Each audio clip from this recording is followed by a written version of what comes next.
We're recording this episode on March 6th, 2021, which is still part of the National Day of Unplugging. And I really wish that I had known about this day farther in advance because A, I would have encouraged you, the listener, to participate in this day, and B, I would have set myself up for more success to participate. I'm not quite sure how I even came across this day. I'm pausing to reflect on that. Possibly Instagram. So I guess social media can be beneficial after all. But I've been thinking a lot about digital minimalism, inspired by our friend Adam Yasmin, who encouraged me to read a book called Digital Minimalism recently, which is one of the best books I've read in a while.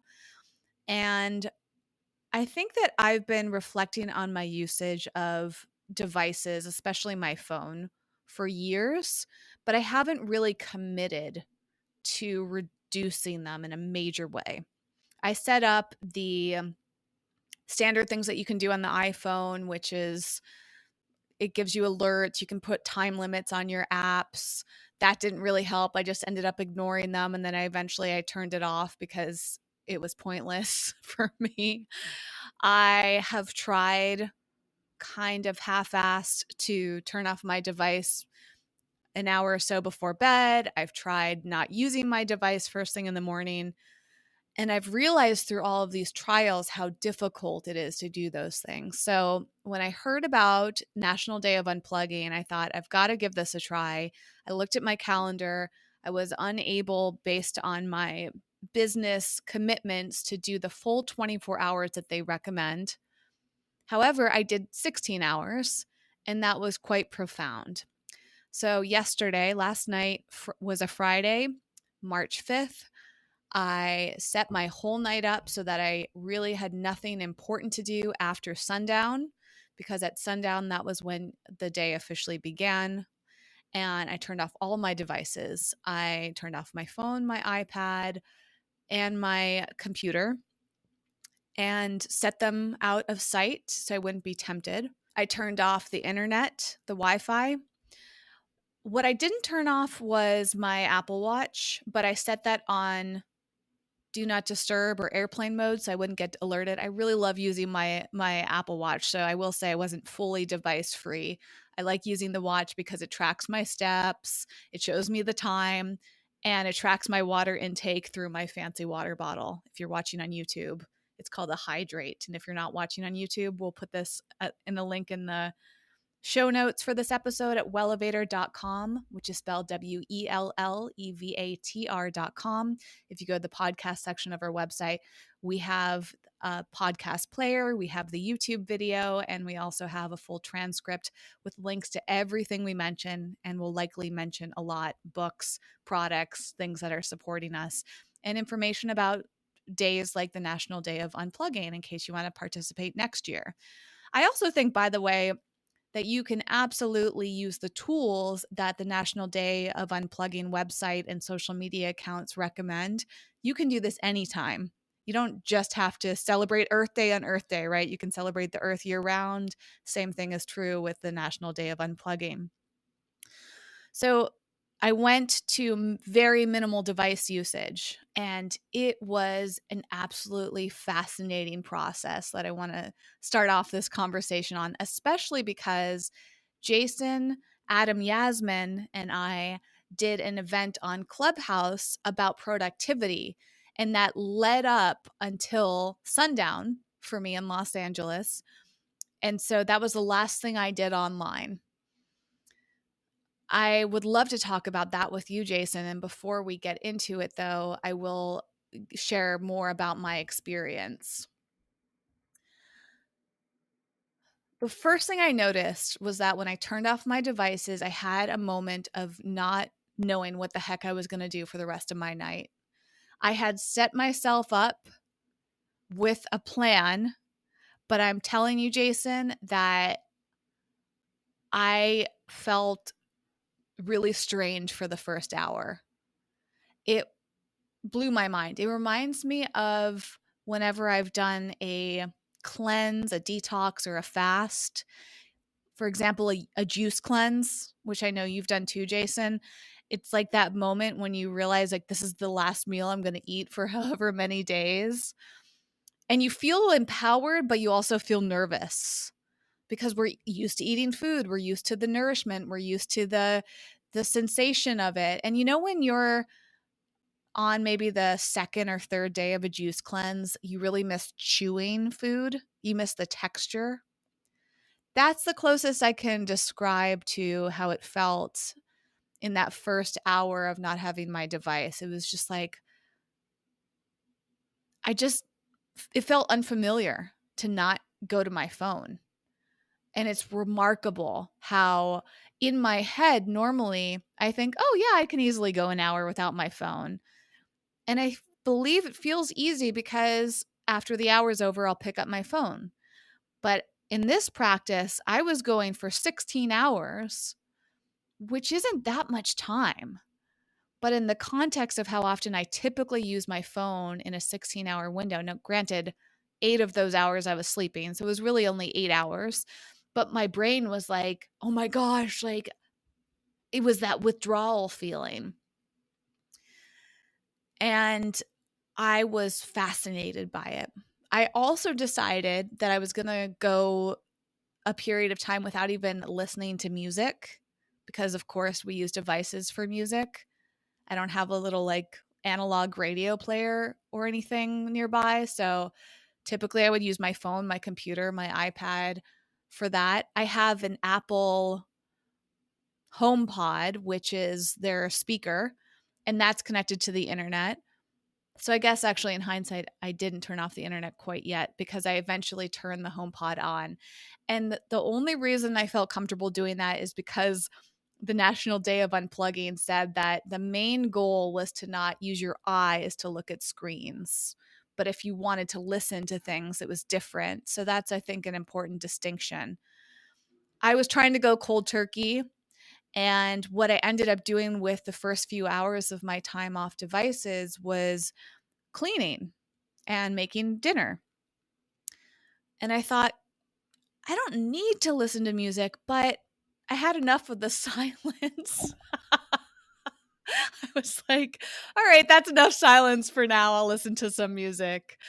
It was also interesting too to like when you turn off things and your senses are heightened, you notice so many sounds that you might not notice when you're looking at something, first of all, right? Because it's fascinating to think like the way that we're using our vision takes so much brain power that we tune out noises, right? It's like if somebody's talking to you and you're on your phone, you're probably not absorbing everything that they're saying because our brain is processing the visuals. So without visuals, at least from my device, I was noticing the street sounds and nature sounds, and I opened up a window and I like wanted stimulation. I wanted to hear something. And I think that's why eventually I asked my HomePod, Siri, to play some music.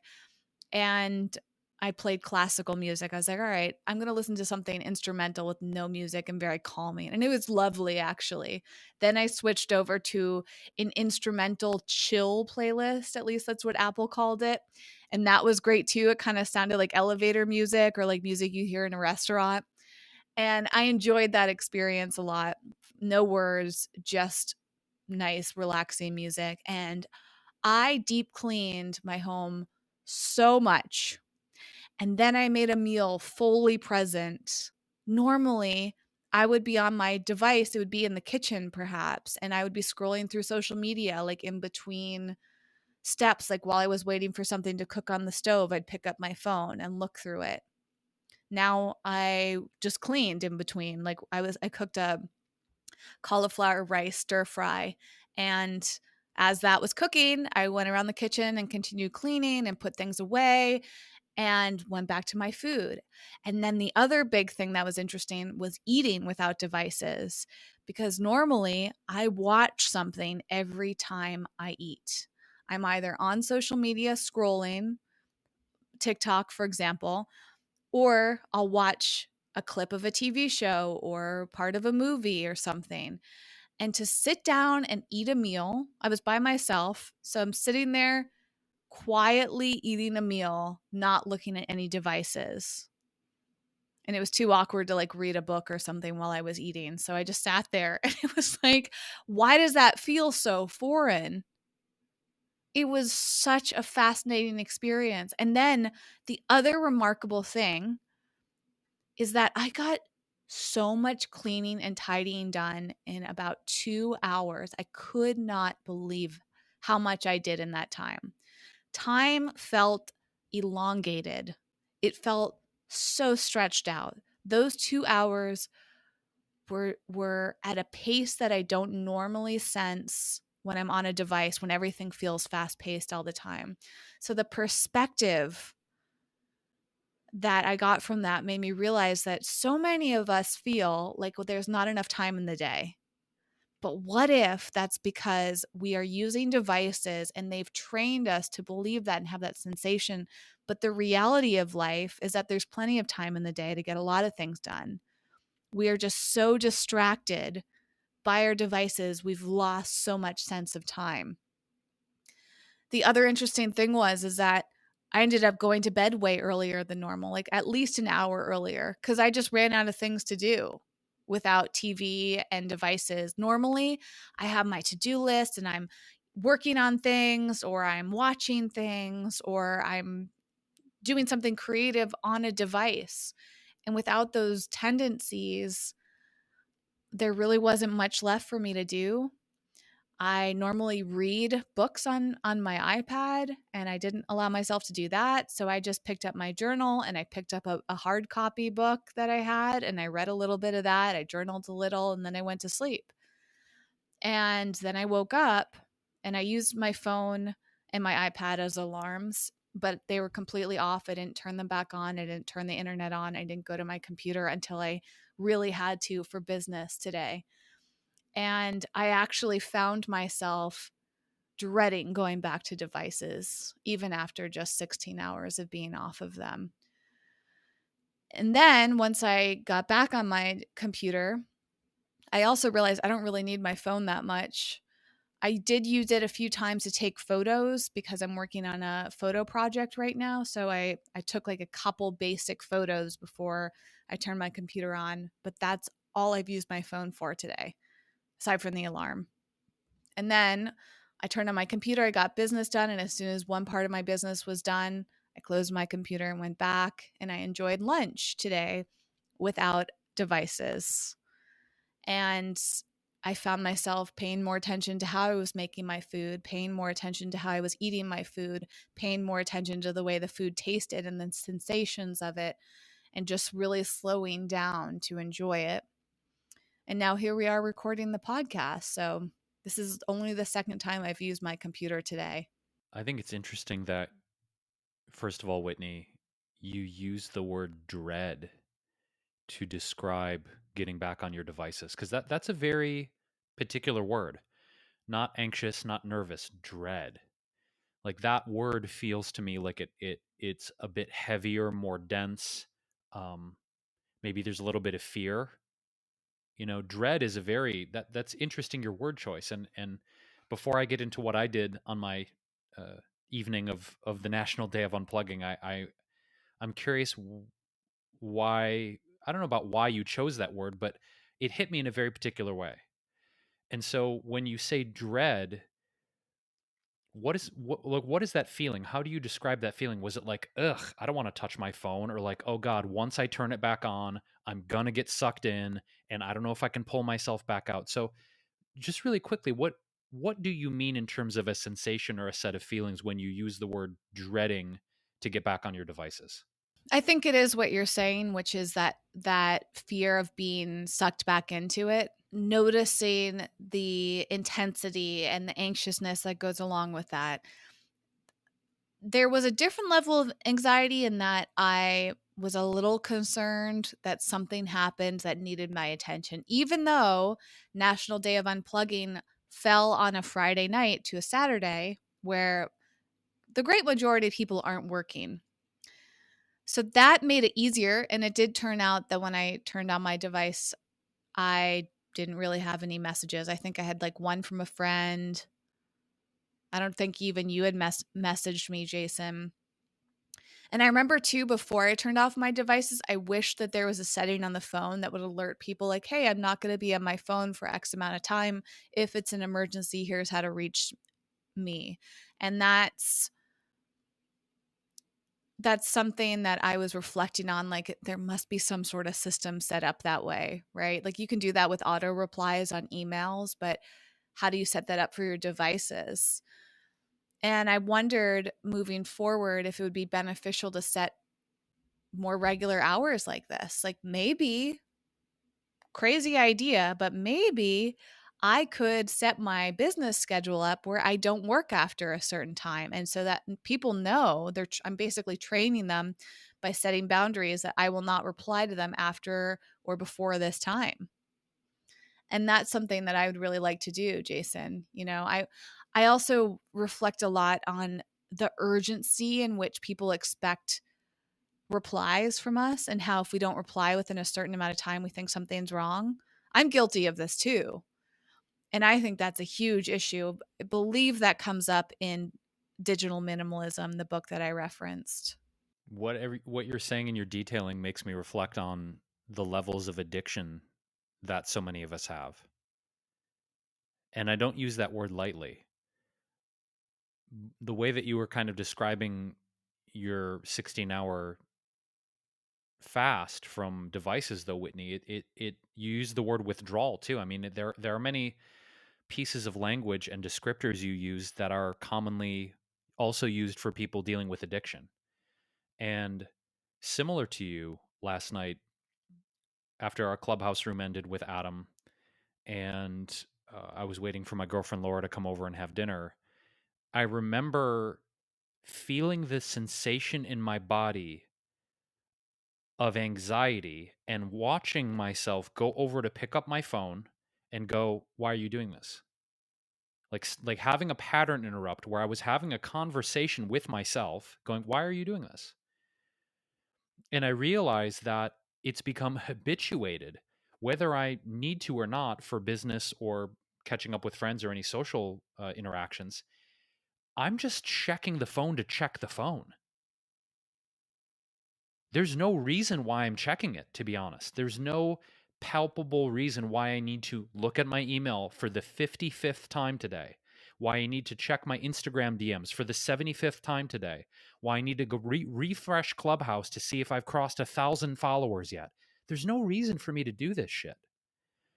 But I observed also my habituation, and dare I say my addiction, that there's something I'm trying to receive from checking this device over and over again.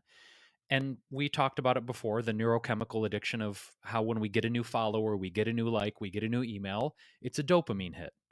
And why is that important? Because we've talked about dopamine and neurotransmitters. And that dopamine is the feel good neurotransmitter. It's like, yay, I did a good job. Awesome, cool, cool, cool. Like it's a motivating, rewarding neurochemical in our brains. So I also have to admit that on some level, I observe myself being habituated to unconsciously picking up the phone, and also that I am chemically addicted to whatever little digital rewards I'm getting. And you and I have certainly talked, ad nauseum about some of the implications of this in our assessment of the social dilemma and fake famous and childhood 2.0. And to you, dear listener, if you haven't heard those episodes yet, where we really break down a lot of the research and social ramifications and our opinions on those documentaries, we will link to all those episodes again in the show notes at wellevatr.com. Our website is wellevatr.com, and you can click on the podcast section and go to the transcript in the show notes. The interesting part about this process for me of observing my hand and my body going toward the phone to pick it up and look at it, and this pattern interrupt of saying, "Why are you doing this?" Like literally asking out loud. It was such a fascinating moment, Whitney, because I feel it wasn't necessarily like I was having a disembodied experience, but there's moments in my life, whether that's been through really deep meditation or float tank therapy or using different psychedelic drugs, like I talked about in our ayahuasca episodes, which we will also link to in the show notes for you, dear listener. It wasn't exactly like that level of detachment or disembodiment, but I the eternal I, my soul, my spirit, there's so many different ways we could phrase this. I was observing my body reaching for the phone. It was that level of presence. And you talked about being super present at your meal, Whitney, and being super present with your cleaning and tidying of the house. My version of that was being super present, watching my hand go toward the phone and going, we don't need to do this. Like, let's make a meal with our girlfriend, have dinner, be present, not be on our phones, spend time with the fur babies on the couch, just being. And I think that, this brings up an interesting thing because, you had withdrawals. I noticed myself having a very anxious habitual tendency just to grab the phone to grab it. And I think the question is, what steps do we take to continue to be present and be very intentional about our usage? Because you and I have talked about a lot, are we going to, am I going to get off social media completely or just restrict my usage? I think your idea of limiting it to business hours and training people to observe those boundaries is important, because I've observed myself, being on my computer at 10 p.m., trying to squeeze in a little bit more work and realizing that's not really how I want to live. I don't think it's healthy. I don't think it's healthy for my sleep hygiene. I don't think it's healthy for my mental health in general. So it's what we're talking about is sort of raging against the machine, for lack of a better term, when the world is expecting us to be more productive. And that's one thing we talked about in our clubhouse room with Adam last night was, you know, Adam kept saying, he's like, I sound like a broken record. He's like, we're in the middle of a fucking pandemic. And I think to his point though, Wit, there's this idea, because we're at home and we're not commuting in our cars and we're not in the road, that we have these extra hours in the day that we ought to be more productive with, whether that's entrepreneurs, like we've said in previous episodes, of business coaches and entrepreneurs saying, this is your time to crush it. You have all this time to do your dream thing, to write your book, to launch your course, to do your thing. Or if you're an employee, talking to my friends that are full-time employees that are working from home, it's a very similar mentality, right? Of, well, you're not commuting, so use those 2 extra hours you'd be on the road to work. But what is all this for? Is it for shareholder value? Is it to extract and pummel the maximum amount of efficiency out of every single human being? And I think ultimately what I want to look at, Whitney, is overcoming all of the messages and the marketing and the media that seeks to further commodify human beings and treat us as objects and treat us as robots and treat us as cogs in the machine. And it's not to say that work isn't important. Of course, work is important. But this blind allegiance to productivity and efficiency and hard work at the risk of presence, at the risk of connecting with our loved ones, at the risk of not making nourishing meals for ourselves, at the risk of, as I was saying prior to our recording, I realize I haven't been playing with my animals. Like, I need to go take my dog outside and play ball with her, for fuck's sake. Work will get done. It'll get done when it gets done. And you and I have a thing on TikTok with a list of things to do, right? And I'm aware, like, we have a lot of things we want to accomplish for not only our individual businesses, but our Well Elevator business in this podcast. But damn it, I'm gonna go outside and play ball with my dog, and shit will get done when it gets done. And it's not to be laissez-faire about it, because some people might say, well, that's a lazy approach, Jason. Stuff's got to get done. Yeah, but I also want to have like good connected time with the people I love and care about.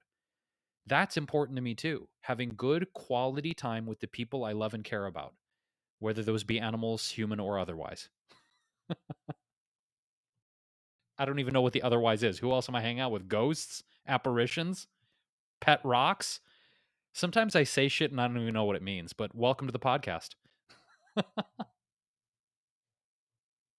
But I'm curious, Whitney, with this pressure that we have talked about in Clubhouse and this pressure I'm talking about now, when you mentioned feeling this thing of expecting a reply right away, or certain people we work with either explicitly stating so or subtly implying how do we I don't know, this is something I still struggle with.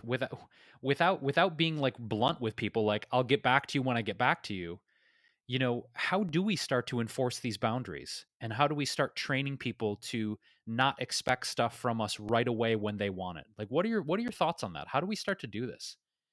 Because I think sometimes I'm ready to like be aggressive about it and I don't really want to be aggressive with people, but I still want to be clear enough to let them know I'm not jumping through their hoops when they want me to jump through their hoops. Does that make sense? I think the great majority of this is simply leading by example. And people figure it out real quick. If you don't respond to them right away, they know that you're not a person that responds really quickly.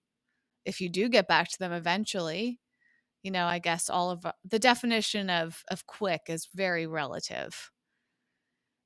I mean, I think about this all the time. Like I recently went through all my unread emails, which is a few hundred, and I started organizing them and trying to figure out like how am I going to get through them, which are actually important. Do I need to unsubscribe to newsletters? Yeah, I do this maybe once a year or so. And there are unread emails that I have anxiety about because I'm worried that the people are going to think I'm never going to respond. And honestly, there will be times where I literally never respond to somebody. That just happens because it's a low priority for me. And unless somebody follows up, it's it might never become a higher priority. I think that's actually a very smart choice is for us on both ends of this is if we message somebody, we shouldn't take offense unless they tell us they're not interested. If they never reply, they might have forgotten. They might have other priorities. They might be waiting for you to become a bigger priority, or they might have different time relationships than you, or relationships to time, I should say. So I think it's on both sides of this, Jason. For the majority of people in life, you don't have to offer an explanation. You simply reply when you're ready to reply. And I think culturally, we become accustomed to apologizing. This actually just happened in a business transaction that I'm in. I'm not in a rush, but the people that I'm corresponding with, I think, are afraid that I'm upset with them for not replying right away. I'm not actually. And multiple times there's been a gap of a few days, maybe a week in between emails from them, and they always apologize profusely and I don't know how many times to say to them, it's okay. Like it's not that big of a deal to me. There's not a sense of urgency yet. So I think setting more boundaries for ourselves and for others and being very clear when it is urgent and then redefining what that means. Like last night, I texted somebody and I said, hey, like, you know, if you need to reach me, my phone's going to be off. So unless it's urgent, please don't reach out to me until tomorrow. And I have it set on my phone that if somebody calls me twice in a row, then it'll come through do not disturb, which I think is a really nice feature. It's not set up that way for texting. And I think it's interesting because sometimes people will text urgent things because they're used to getting a quick response. And now, actually, Jason, the other point of this that's interesting is there's so many forms of communication now. And I think this is part of where my anxiety is people direct message you on Instagram, sometimes on Facebook, sometimes on Twitter, sometimes on LinkedIn.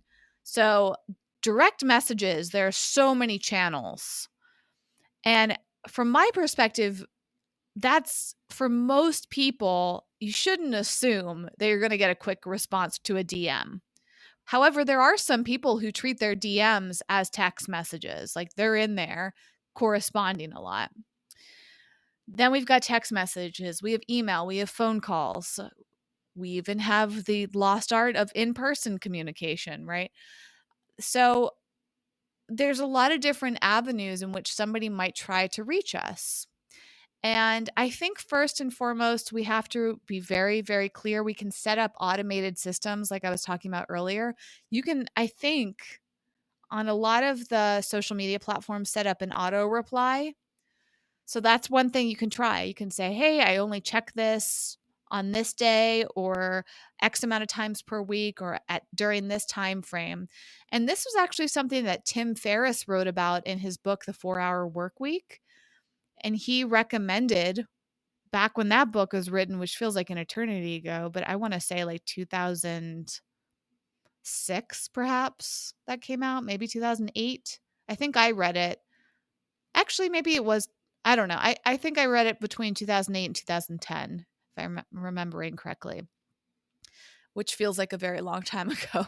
But, that still applies today. If you create boundaries, if you correspond with people and you say, you know, through your example, but also creating boundaries with them to let them know that these are the hours in which you'll actually hear back from me, then somebody can feel a little bit more comfortable. And I honestly wish more people would do that. I wish more people used auto replies because when I send an Instagram DM, like there's still a question in my head, will I ever hear back from this person? However, that's coming back to the follow up. Like I said, when somebody follows up with me, they become at least a slightly higher priority. By the third time somebody follows up with me, if they're very kind and professional about it, they're a priority because I know that they really care. Most people don't follow up, and that sometimes signals to me that they're not a priority because I don't feel like a priority to them.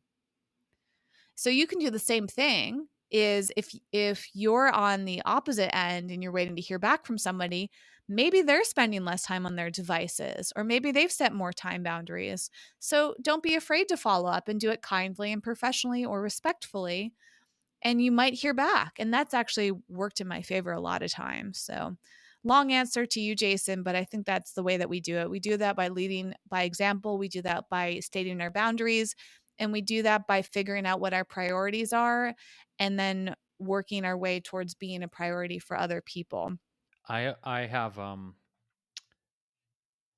some things that I feel like I'm trying to do in the middle of my day to, I suppose, break through the midday slump. I think part of this too is there's inevitably a point in my day, Whitney, where I feel like, um, how do I even say this?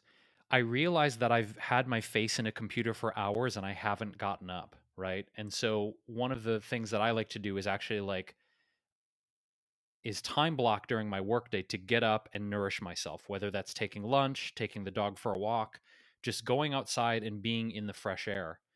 And one of the things also is like, what can I take in the middle of my day to help me kind of get over that hump and also remove myself from technology? Because I know that if I sit down and I work for like 5 hours straight, I'm zombified. My productivity goes down. Again, we're not worshiping at the altar of productivity, but there's a point I get to where I again present that I'm getting things done, but I'm not giving my all to it, if that makes sense. So for me, a big thing that I'm trying to do is be better about taking a midday break and using different things to nourish myself and recharge. And we have talked about one of our favorite new supplements out there called Rellies, where we actually have Ryan and Jake, who are the founders, talked extensively about the benefits of terpenes and how great these products are. And in the middle of the day, two of their formulas that I take are their focus and then also the joy, especially if I'm grumpy. We've talked about how Jason gets grumpy in the middle of the day. The joy and the focus formulas are my midday ones. They also have a calm, but I only do that at night as part of my sleep hygiene routine. But my midday are with this focus and the joy because these have different terpenes in them. Like this one, Joy, has limonene, which is supposed to be a mood balancer and an uplifter. And this also has some others as well. And so I can't really read the label because I think my eyes are going. Maybe I need an eye test. But they have a base of MCT oil, which is a tremendous carrier. MCT is awesome. And I can read the others, interest can yeah, because your eyes are better than mine. but I don't know how to pronounce these though. That's the problem. And they are really small because one word I'm like, is there an R in there? Myrcene Oh, might be. myrcene. Myrcene. Yes, Thank you. myrcene. Hmm. Yeah, What's that? absolutely. Myrcene, well, we can look it up and see what it does. But again, it's another one of those great terpenes. And there's been a lot of research, and myrcene is basically one of the most aromatic ones. It's also found in hops and is responsible for the peppery, spicy fragrance in beer. They also find it in lemongrass, and it promotes calming effects and uplifting effects in the body. There's some really cool research. We'll actually link to an article on limonene and on myrcene if you are research geeks like us. Myrcene is also dominant in many cannabis plants, in different herbs and different spices. So it's very, very cool. So we'll link to all that information if you, dear listener, want to dive into the science behind that. But it also makes things taste great. So we mentioned that one of the reasons we like Rellies is not only do we feel that mood upliftment, but they also taste awesome. So there's lemongrassy, tropical notes in these that we really, really love. And I still have yet to incorporate these into my mixology, Whitney. I'm not quite the mixologist you are, but I do have some beverages here that I want to drop into probably after the podcast and see how they taste. But for you, dear listener, if you've been listening to our episodes, hearing us wax poetic about our love for Rellies, how we just want to like make sweet love to these products, you too can make sweet love to these products and order them for yourself. We have a special coupon code for you to get their terpene blends of focus and joy and of calm to help you through your day and your mood and sleep and upliftment. And that website is podcast.wellevator.com/Rellies. That's spelled RELLIES. And when you go to that special landing page, use the code 2020 Wellies, WELLIES. We'll have that code and we'll have that website in our show notes as well. But we really recommend you try these out because they are really affordable and they're very mild. They're not going to hit you like a CBD product or a THC product sometimes does. So if you're a sensitive person and you are very open to the effects of things like flower remedies, like rescue remedy and things like that, we think that your body will also respond really well to these terpenes. So we're giving Rellies a shout out. We love y'all. We love your products. And Whitney and I are just huge, huge fans. So we recommend you check it out. Again, podcast.wellevator.com/Rellies and use the code 20Wellies to save 20% on your order. What I also wanted to bring up, Whitney, too, was this idea of using passive technology in our lives to combat invasive technologies. This is a really fascinating trend that I've observed because our buddy Adam introduced us to something called the light phone. This was about a year and a half ago, which is not a new category, but it's a category of phones they're calling dumb phones. There's no social media, there's no apps, there's no notifications, there's no maps, and there's no music. All these phones can do, which is not a new idea at all, is basically send texts and make phone calls. There's no FaceTime, there's no video chat, there's nothing. And I've also noticed that in my notifications on Instagram and Facebook, the ads I get with are all about these passive technologies to combat invasive technologies. There was another one that said, "Are you using your phone as an alarm?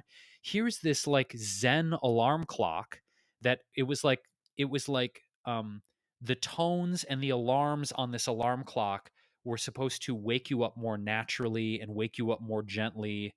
And their whole pitch, though, was buy this Zen eco alarm clock so that you're not using your smartphone next to your bed as an alarm clock." And I just think it's interesting that there's this whole category of technology that's being implemented and positioned marketing wise to combat other technologies. And my concern sometimes, as much as like, ooh, I want to get my light phone and I want to get my Zen alarm clock, is that my house is just going to be filled with gadgets and tech to try and fight off other gadgets and tech. Right. And I'm curious because you're much more of an early adopter than I am, Wit. Like you've got your great new Apple headphones, you have an electric car. You're typically a year or more ahead of the curve than I am on adopting certain things. So how do you feel about this wave of tech that's marketed and created to combat other tech? Does that interest you? Do you feel like it's going to be gadget overload?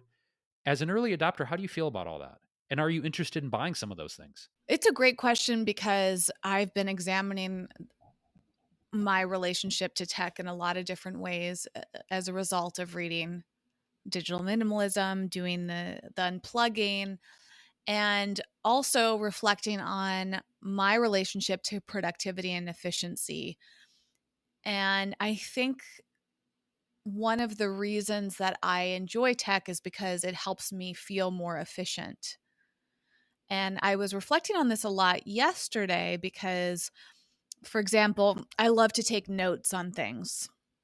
This is why I prefer digital books. I love to highlight books. I've been highlighting books for as long as I can remember. What's interesting about that is apparently my grandfather did the same thing. After my grandfather passed away, I took some of the books that he had, and when I opened them up, he had very similar marks in his book as I do. So I was like, "Oh, okay, like we're maybe there's some genetic thing that's been passed down to me about loving to take notes in books." But over time, a I didn't want to write in a book because I thought if I give it to somebody else, they don't necessarily want my notes unless it's like a grandchild or something, right? That loves the memory of it. But B, that it's much more efficient to highlight digitally because now I have a whole catalog of all my book notes in my Amazon Kindle library for however long that lasts.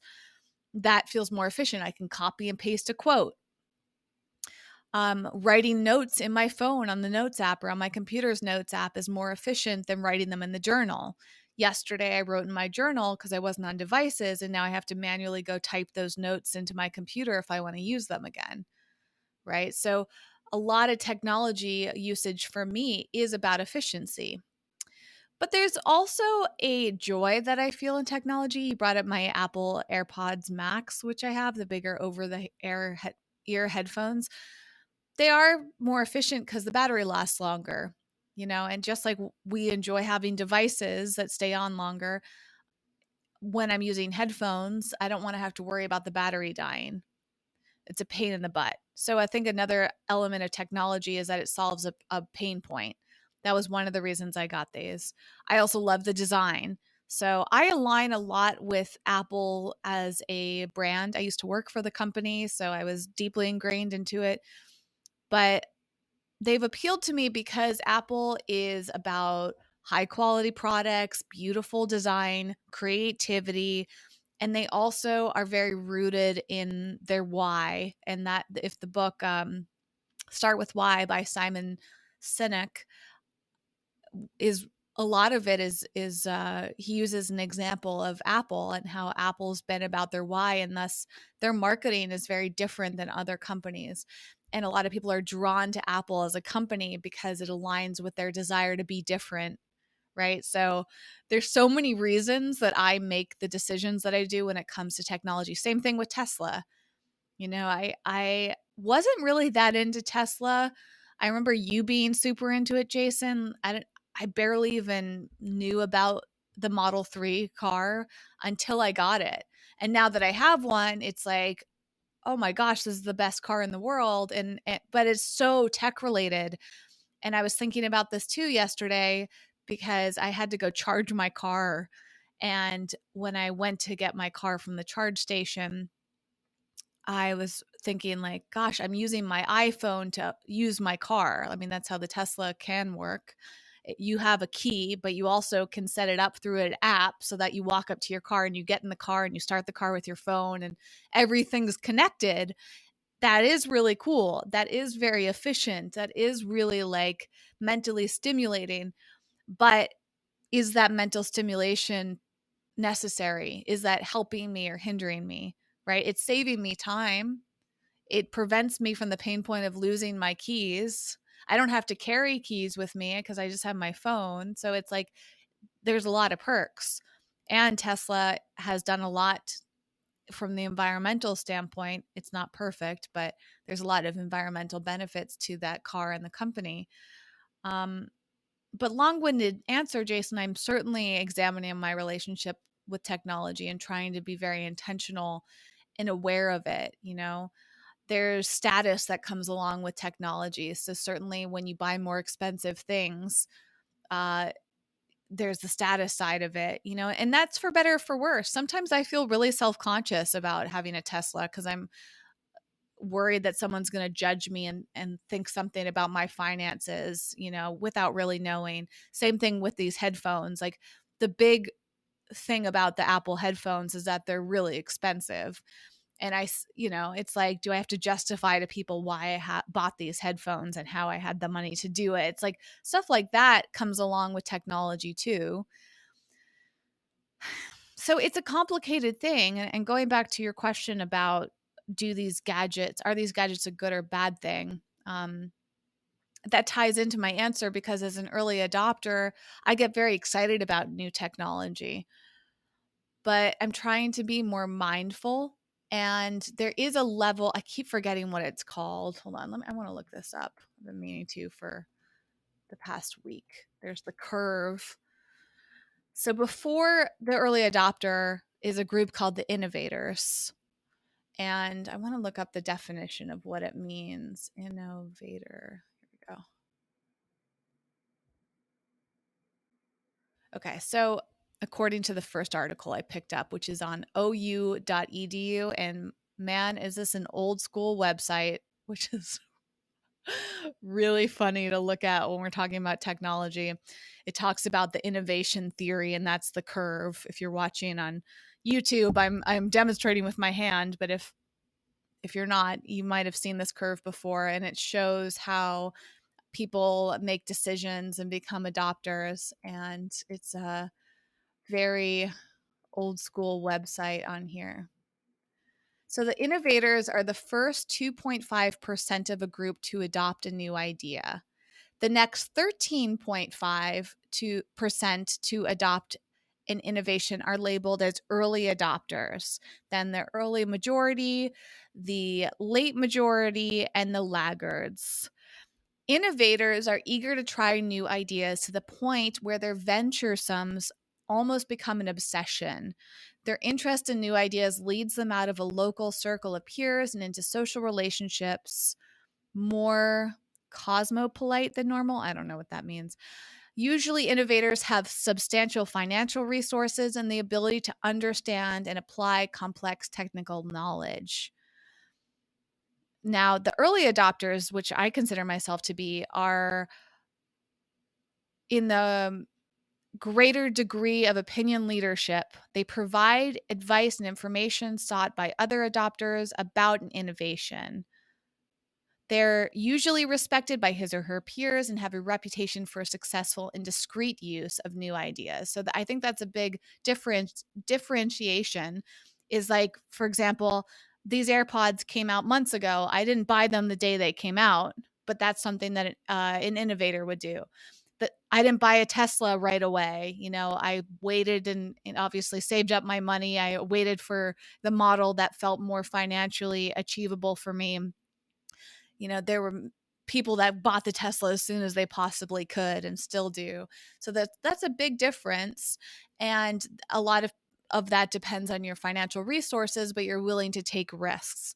And ultimately, what also puts me into that early adopter category, Jason, is that I step back and I wait to see if it makes sense, and because awareness and mindfulness is important.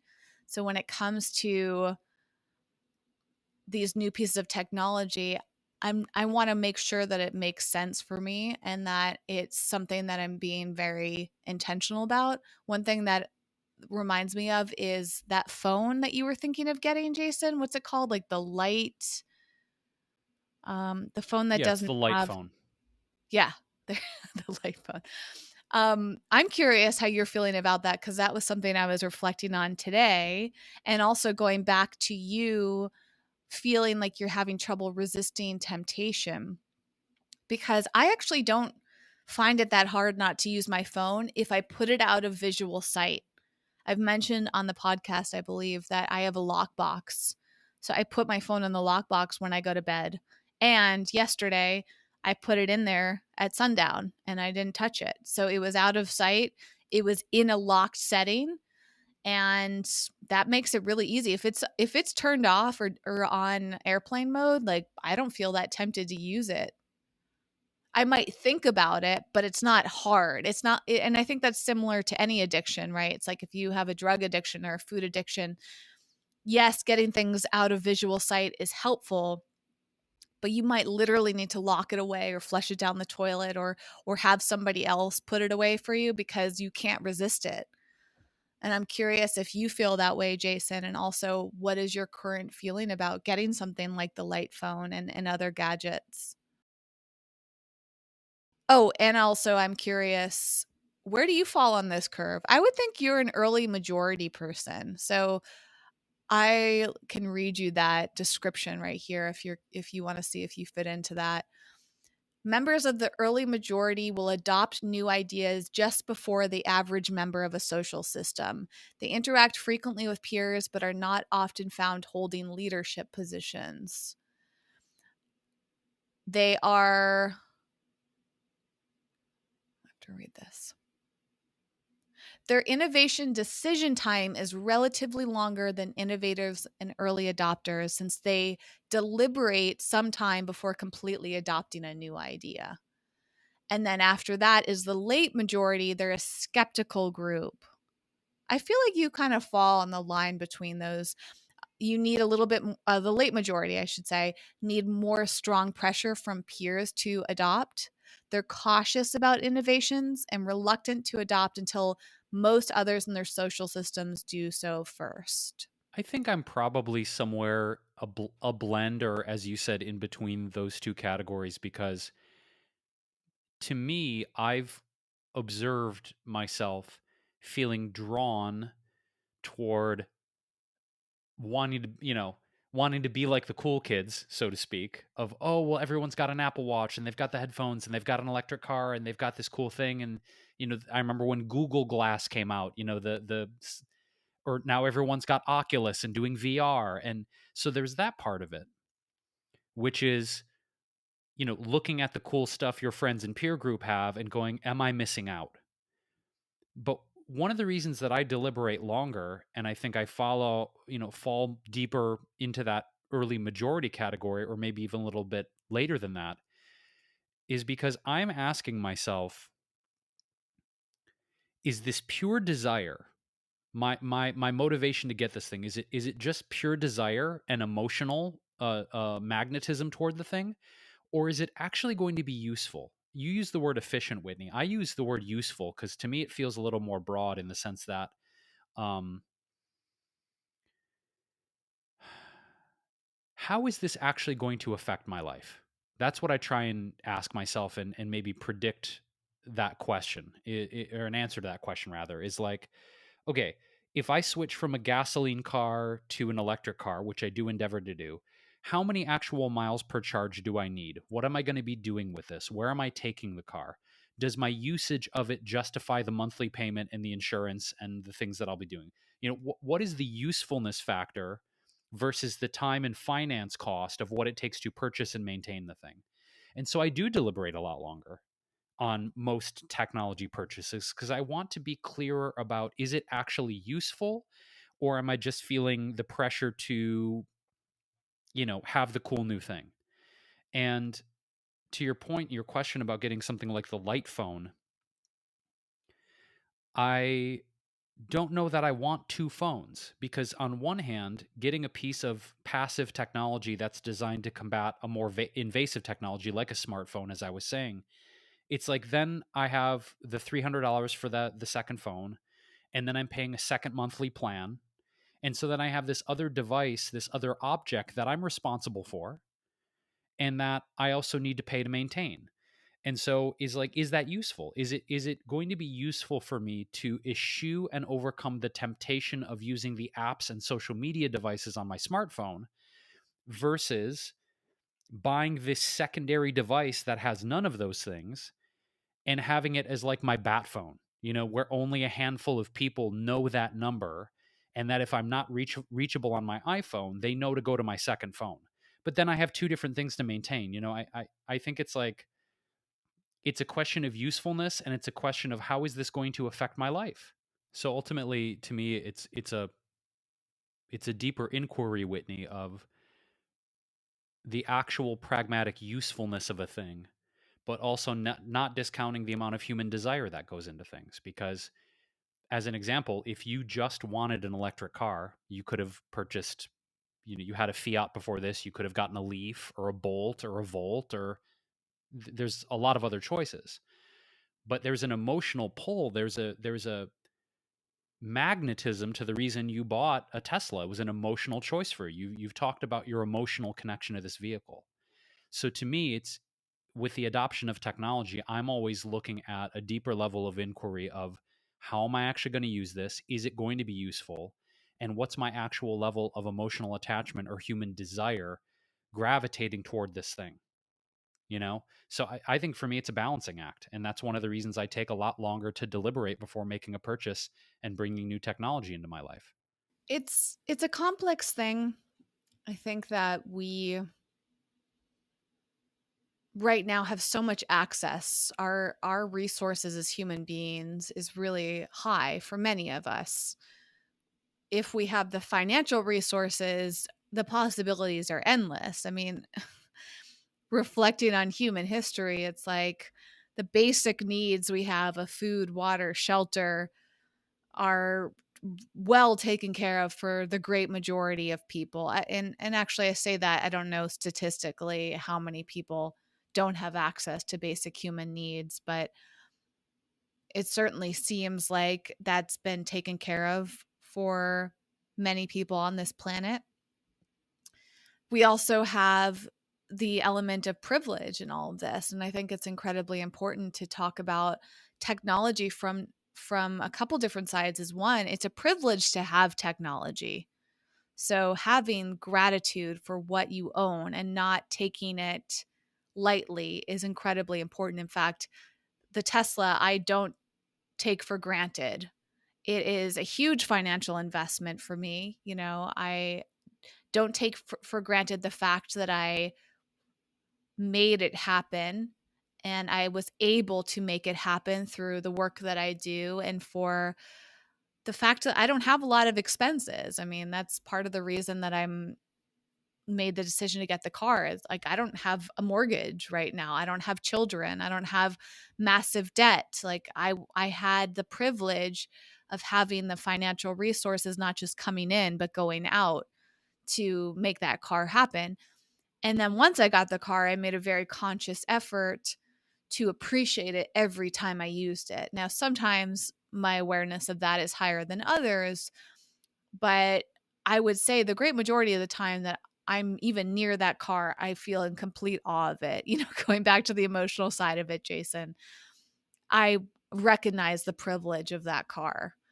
And the same thing with other technology. Like I remember when I was growing up, I wanted my own computer so badly.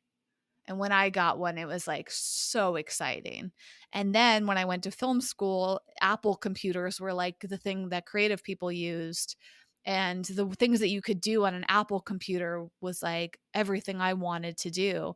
So when I got the opportunity to buy my first Apple computer, it was a huge deal for me. So I remember what it was like to not have it and the work that it took for me to make that happen. So I think those things are important.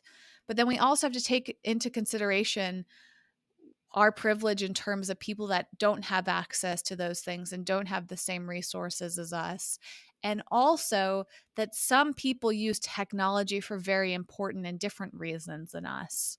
So I think an important element of this conversation before we wrap today is to remember to be mindful of how we judge others for using technology because we don't necessarily know what they're doing. There's mental health issues on both sides. There's mental health issues if you overuse technology, but you might be using technology to aid you in your mental health. So that is a person by person basis. Technology connects us to one another. Technology helps us find information. It's a privilege to even use it because some people are disabled and they can't see it. They can't hear or they can't use their fingers to type. I mean, there's so many different relationships to technology that I would love to explore more, Jason. And remember that what works and doesn't work for us is not the same for others. So I want to make sure that that's mentioned here is the inclusivity side, the privilege side, and really understanding and even just that curve that I was talking about, like how that just the early adopter innovator mentality of like when and why people buy things or do things or use things is not universal. And I would love to bring on somebody onto the show that can talk more about different sides of this. So that would be a guest I would really like to seek out for this. I think in general, it's important for us to reduce the amount of time we spend judging. In fact, one final thing I'd love to touch upon, Jason, that I reflect a lot as I become more aware of my tech usage, my awareness about how other people use technology is heightened.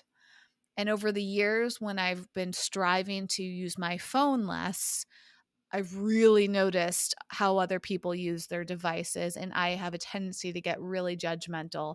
I think it's because it triggers me. There's two levels is one when I see somebody else doing something, I naturally want to do it too. That's just human psychology. So when you're around other people that are engaging in a habit that you're trying to break, it's really hard to not do that habit yourself, right? So if I'm with somebody and they're on their phone, like it's a cue to me, oh, I should take out my phone. And I've asked some people in my life, including you, Jason, like I've asked people, hey, would you mind using your phone less? And sometimes people are okay and understanding, and sometimes they're not. My sister, for example, hates it when I ask her not to use her phone.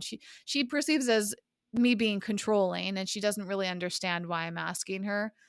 I think it's partially we're sisters, and she is reluctant to do anything that I recommend unless she asks me for my advice. And and then there's that thing where if they see you using your phone and then you put your phone down and ask somebody else not, ask them not to use it, they're like, but you were just using your phone, and it becomes this whole debate. People think that you're hypocritical or something, and that's something I'm really fascinated by. But I noticed this a lot on road trips, for example.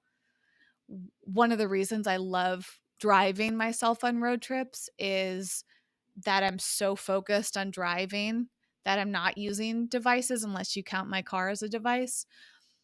And on my last cross country adventure, I couldn't believe how little I use my devices. I brought my iPad, my computer, my phone with me. I barely used them because I was trying to drive. And then when I was done driving, all I wanted to do was eat and sleep. And it was like, wow, this is so great. I'm like just focused on my basic needs. I'm not on my device all the time. But I wanted to take a ton of pictures, and so I would notice myself, like, just picking up my phone to take pictures, and it was fascinating because it's like you trying to capture things around you versus living in the moment. So, hopefully on my road trips for 2021, I'll have a different relationship to the experience.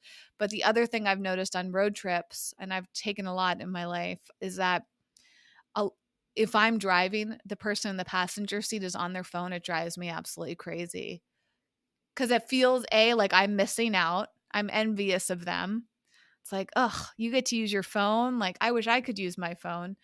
And B, it's so distracting as a driver because you can see in your peripheral vision, like, someone on their phone, and so your brain's firing away like, "Ooh, they're on their phone. Like, what are they doing?" And then there's that side of being present, and you are driving along and feeling present to the drive and the environment. You're seeing all of these things and you're taking in the world. And then someone next to you is just like immersed in their technology.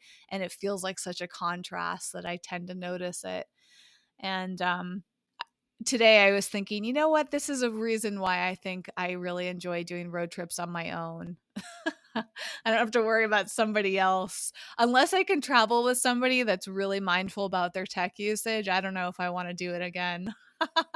I love that you admitted that, first of all, you know. And it's also, it is interesting to choose in situations where everyone's using tech to not do so. And just to piggyback really quickly on what you said, a really recent example, that I have, well, every single week, Whitney, is when I go to physical therapy. I drive from Los Angeles to see my doctor in Costa Mesa, so it's, like a 45-minute drive. And the way that they have the doctor's office set up is they have multiple treatment tables for physical therapy. So there are stations, right?